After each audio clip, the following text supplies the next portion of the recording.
Del Evangelio según San Juan. Después que Jesús hubo saciado a 5,000 hombres, sus discípulos lo vieron caminando sobre el lago. Al día siguiente, la gente que se había quedado al otro lado del lago notó que allí no había habido más que una lancha y que Jesús no había embarcado con sus discípulos, sino que sus discípulos se habían marchado solos. Entretanto, unas lanchas de Tiberíades llegaron cerca del sitio donde habían comido el pan sobre el que el Señor pronunció la acción de gracias. Cuando la gente vio que ni Jesús ni sus discípulos estaban allí, se embarcaron y fueron a Cafarnaúm en busca de Jesús. Al encontrarlo en la otra orilla del lago, le preguntaron: «Maestro, ¿cuándo has venido aquí?»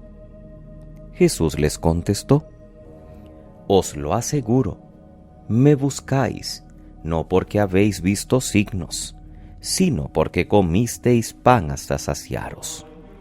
Trabajad no por el alimento que perece, sino por el alimento que perdura para la vida eterna, el que os dará el Hijo del Hombre, pues a éste lo ha sellado el Padre Dios». Ellos le preguntaron: «¿Y qué obras tenemos que hacer para trabajar en lo que Dios quiere?» Jesús respondió: «La obra que Dios quiere es esta, que creáis en el que Él ha enviado». Palabra del Señor. Gloria a ti, Señor Jesús.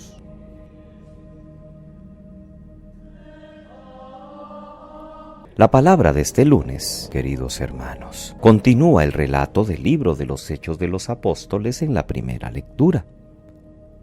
No solo los apóstoles fueron protagonistas en la primera comunidad.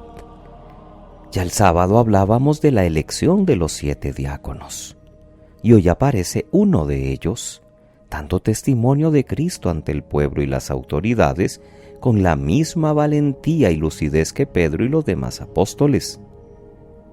Es tanta la importancia que le da el libro de los Hechos a este diácono que le dedica los capítulos 6 y 7. Porque Esteban fue el primer mártir cristiano. Y por cierto, su fiesta la celebramos cada 26 de diciembre en el ambiente de la Navidad. La manera de pensar y de hablar de Esteban hace que se caldeen, perdonen la expresión, los ánimos incluso de los judíos libertos, que se llamaban así, porque después de haber sido llevados como esclavos fuera de Palestina, habían sido liberados y devueltos, y que en un principio se suponía eran un poco más abiertos que los judíos de Jerusalén. Por eso tenían sinagoga propia. Pero aún a ellos les resulta inadmisible que Esteban, lleno de Espíritu Santo, muestre una elocuencia tal respecto de Jesús el resucitado, superando la ley y el templo, haciendo ver a los demás que solo en Jesús está la salvación.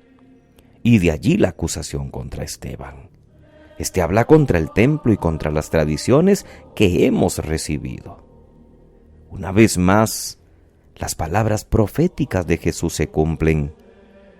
No debemos preocuparnos cuando seamos llevados ante un tribunal, porque será el Espíritu el que nos sugiera lo que tenemos que decir.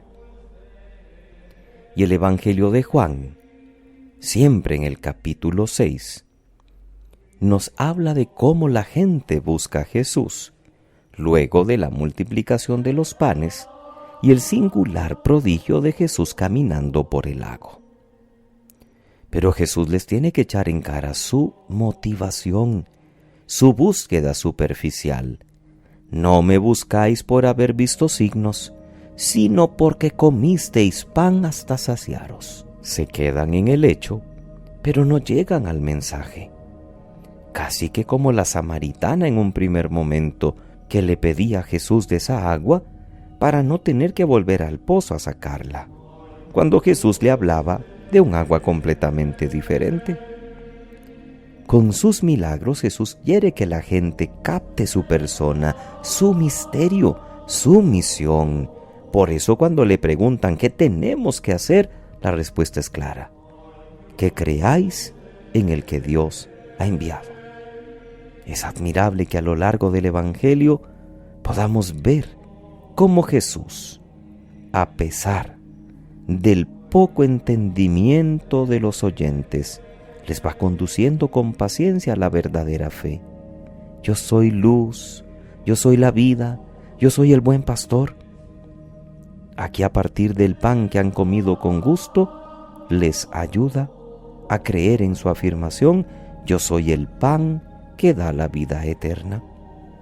Como Jesús, con pedagogía y paciencia, así tenemos también nosotros que actuar hoy.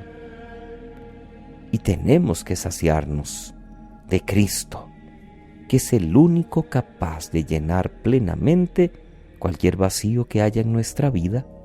Y al igual que Cristo, debemos ser pacientes con aquellos que quizás no nos entienden el mensaje o no están en toda la capacidad de comprenderlo. No podemos desesperarnos. Tenemos que ir con calma. Buscar a Jesús porque multiplica el pan humano es flojo, pero es un punto de partida.